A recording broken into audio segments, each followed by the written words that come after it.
Um dos primeiros casos de feminicídio do Distrito Federal está sendo julgado no Tribunal do Júri em Ceilândia, uma região administrativa do DF.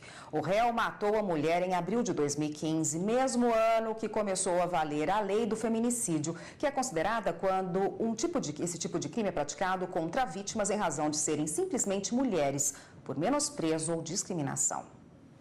Neide Rodrigues Ribeiro foi assassinada pelo marido aos 47 anos de idade. Depois de 20 anos de casamento e inúmeros episódios de violência doméstica, ela pediu a separação. Para a família, isso pode ter motivado o crime. Você estava se drogando muito e que ela não estava aguentando mais, que ia sair de casa. Depois de muito tempo, ela resolveu fazer isso. Neide morreu 31 dias depois da sanção da lei do feminicídio e o autor do crime foi indiciado por ela. Como passou a ser hediondo, ele não pôde pagar fiança e nem responder ao processo em liberdade. A legislação aumentou o rigor das punições para assassinatos de mulheres motivados por questão de gênero. A pena mínima para o crime agora é de 12 anos de reclusão. Segundo o Conselho Nacional do Ministério Público, de um total de 2.686 casos investigados pela polícia sobre feminicídio em todo o país, 1.420 se tornaram processos judiciais, 90 foram arquivados, 86 desclassificados e 1.090 investigações estão em curso. Depois de 2 anos do crime, o assassino de Neide foi à júri popular no Fórum de Ceilândia, cidade a 30 quilômetros do centro de Brasília. Quando a gente vive isso na pele, na família, é doído, né? Ele tirou um pedaço da gente, ela foi morta por requinte de crueldade, foi arrastada para dentro de casa e executada. Esperamos que os jurados dê o que ele merece. Bom, e para falar sobre esse assunto, está aqui no estúdio a advogada Marília Brambila. Boa tarde, doutora. Boa tarde, Érica. Bom, o que caracteriza, explica pra gente, o que é que caracteriza o crime de feminicídio? O feminicídio, Érica, ele é um crime doloso contra a vida, conforme a reportagem, né, a competência do Tribunal do Júri. E a condição da vítima ser mulher, vulnerável, subrogada, discriminada ou estar em situação de violência doméstica e familiar. Não basta que a vítima seja mulher, né? Tem que ter essas outras aí, a condição de ser mulher, de estar frágil diante daquela situação, é isso? Sim, tecnicamente o que a gente diz é que é necessária essa subrogação em condição e questão de gênero. Então ela é vitimizada justamente na condição de ser mulher, ser fragilizada, ser aviltada na sua condição social e individual. Então isso é interessante porque assim nós temos essa proteção, né, em relação a essa vítima mulher. Antes da legislação aí de 2015, da lei do feminicídio, como esses casos eram tratados? Érica, não eram ignorados, mas a gente percebia que essa condição de vulnerabilidade, ela não se amoldava perfeitamente a nenhuma das qualificadoras do homicídio. Então, realmente, foi deveras necessário que o legislador trouxesse essa alteração para que o feminicídio pudesse ser transposto no Código Penal como uma qualificadora. Dá para apontar algumas características da legislação, dessa lei, alguns pontos, pontuar princípios importantes que existem nela? Sim, Érica, é uma forma qualificada de homicídio, a pena é de 12 a 30 anos, é considerado crime hediondo. É interessante por quê? Porque por essa qualificadora estar destacada das demais, elas podem se combinar. Então eu posso ter um motivo torpe, um motivo fútil, o recurso que dificultou a defesa da vítima, o meio cruel combinado com a qualificadora do feminicídio.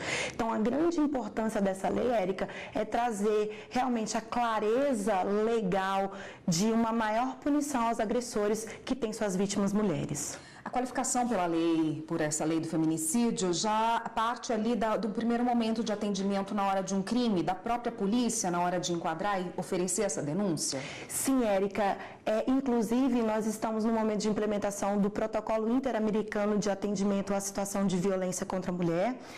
Aqui no Distrito Federal, por exemplo, a Polícia Civil, assim como a nossa Câmara Legislativa, já vem discutindo a implementação dessas diretrizes distritais acerca do feminicídio. feminicídio. Então, já chega na delegacia de polícia, seja ela especializada ou não, Érica, com essa perspectiva policial diferenciada.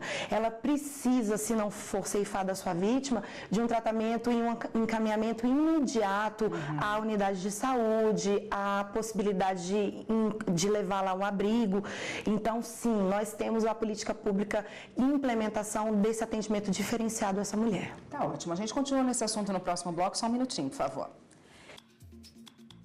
O Jornal da Justiça está de volta e nós continuamos a nossa conversa hoje com a advogada Marília Brambila, que hoje está falando com a gente a respeito desses 2 anos da lei do feminicídio, hoje ocorrendo um julgamento emblemático aqui, né, que foi o primeiro do Distrito Federal enquadrado nessa lei do feminicídio.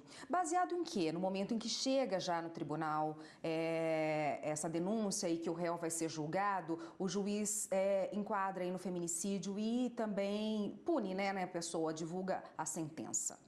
Sim, Érica, é um procedimento dúplice que a gente chama, né? Até a formulação do dia do julgamento, a gente tem um procedimento judicial e o dia do julgamento, como ocorre hoje na Ceilândia, quem irá decidir sobre o destino do processo são os jurados. Então, os 7 jurados, eles vão reconhecer ou não a existência da qualificadora do feminicídio e eles decidem sobre todos os aspectos do crime. Uma vez condenado, aí passa a atribuição do juiz à aplicação da pena. Então, caso venha a ocorrer a condenação pelos jurados, o feminicídio permite, principalmente nesse caso aí, a possibilidade de uma pena chegar próxima dos 30 anos. Todos os casos de feminicídio vão para júri popular ou isso é uma decisão prévia? Sim, o feminicídio está enquadrado dentro da qualificadora do homicídio. Então, existem outras formas de violência contra a mulher, sim, o estupro, a ameaça, a violência, a lesão corporal, mas o feminicídio é matar mulher. E é possível traçar um perfil do agressor de hoje em dia? Porque antes de chegar numa situação como essa, onde existe um crime de morte, né, que precisa desse tipo de julgamento, existe todas as vezes uma agressão anterior que culmina com isso. É possível traçar um perfil dessa pessoa que comete o feminicídio? Érica, é bastante usual em debates a gente estabelecer que essa violência ela é progressiva. Ela começa com a violência psicológica, né, onde há uma subrogação até mesmo em eventos do cotidiano. Ela passa logo em seguida a ser uma violência moral, com xingamentos, injúrias e difamações, e a seguir passa o esforço físico contra o corpo da vítima. E aí, da grave ameaça para o evento morte, é uma linha muito tênue. Então, a partir do momento em que existe essa atitude do agressor, seja ele, que pode ser uma mulher também, né? Esse agressor ou essa agressora vier a demonstrar essa subrogação na condição de mulher, acredito eu que deve se afastar dessa pessoa. Tá ótimo, doutora. Muito obrigada. Eu que agradeço pela participação. Eu conversei aqui com Marília Brambila, que é advogada e conversou com a gente a respeito dos 2 anos da lei de feminicídio.